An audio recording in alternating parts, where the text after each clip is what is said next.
د نبوت او د رسالت ذکر. دا څلور مضامین د دې سورته مبارکه مرکزی مضامین څخه چې دا مکی سورته مکی سورتونو کې دا څلور مضامین عموما ځکه چې نبی کریم صلی الله علیه وسلم مبارک چې کله مکه معظمه کې ونو احکام نو عبادات او دا شانتي نور احکام هغه تفصیل سره نور غریب بلکې صرف د توحید دعوت او د رسالت دعوت او د قران کریم حقانیت او د بعث بعد الموت ذکر. نو په دې سورته مبارکه کې دا څلور وړاندې سيزونه تفصیل سره ذکر شو او د هر مسلې لپاره الله جل شانه عقلی نقلی دلایل هغه بیان فرمایل او دا شانتي مزید مسله روخانه کولو لپاره واضح کولو لپاره او دغه مدعا د خلکو په زړونو کې په دماغونو کې کولو لپاره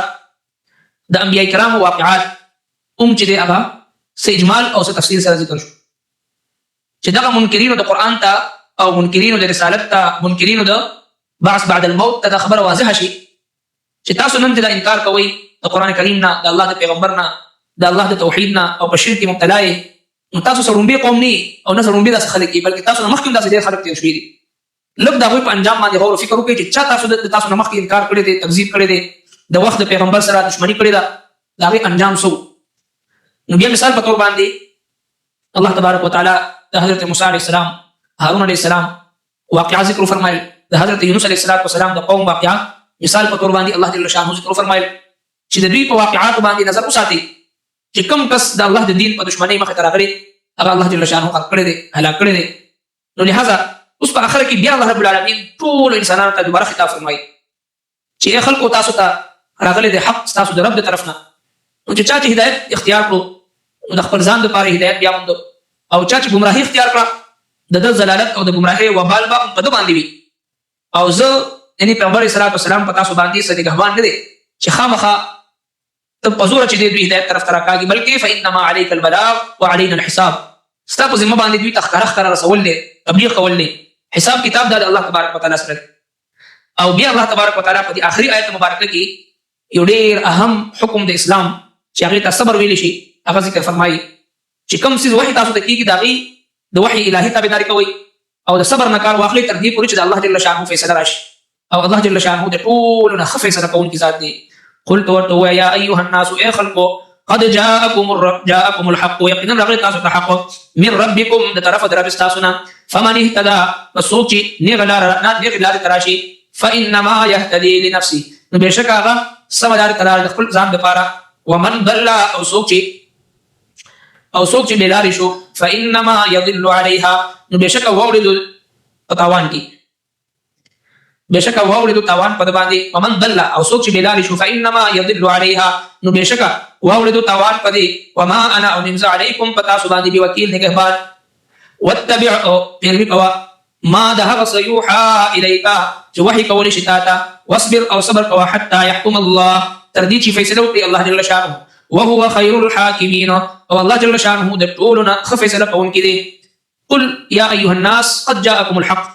زما محبوب پیغمبر دې ته وایي چې خلکو الناس ټول انسانان په دې کې داخل دي ځکه د قران کریم دعوت عام دی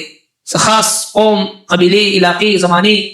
او د خاص خلکو لپاره نه بلکې عام دعوت دی. ايها الناس خلکو قد جاءكم الحق من ربكم حقنا مراد قران کریم دی او حقنا مراد پیغمبر علیه الصلاه والسلام دی دوه چې د حق پیغام دی نو حق راغلی د استاد رب طرفنا فمن اهتدى فانما يهتدي لنفسه نو چې هدایت اختیار کړو د خپل ځان لپاره د فائدې د هدایت به ترس ومن ضل فانما يضل عليها او سوچ بلاری شو نو بشکا دی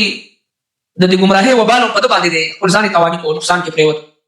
نو انسان ته د هدایت فائدہ خپل ذات ترس او د شان دي زلالت او د گمراهي نقصان او وبال هم د ترس بل چا نقصان درس. وما انا عليكم بوكيل او نیم په تاسو باندې نگهبان ذمہ دار تاسو داسې مسؤل نیم چې خامخا په زور تاسو هدایت طرف ته راکاږم لست عليهم بمسيطر الله تبارک وتعالى خپل محبوب پیغمبر ته وایي ته په دوی باندې داروغه او نگهبان او داسې نگران نه چې خامخا په دوی چې په زور به هدایت طرف ته راکاږي نه بلکې د پیغمبر ذمہ داری دا وی چې هغه خلکو ته ښکارا کړ دي ورسي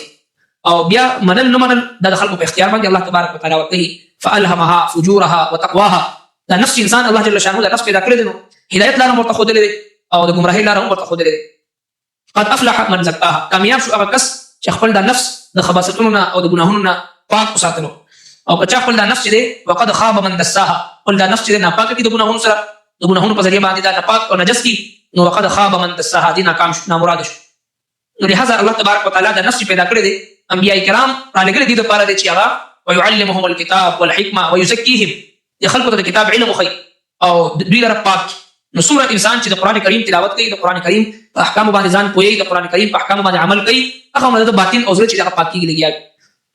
واتبع او پیروي کوه ما یوحى الیک، دا هغه چې وحی کول شي تا واصبر حتى يحكم الله، او صبر کوه تر دې چې فیصله وکړي الله جل شانه. نبی صلی الله علیه وسلم ته تسلی ده، دا خو ستاسو قتل سازشونه کوي، جلا وطن کول کوششونه کوي، د قید کول سازشونه کوي او د هر څه کوي، نو ته صبر نه کار واخلا، نو د الله تبارک وتعالى مدد به تاسو شامل حال وي.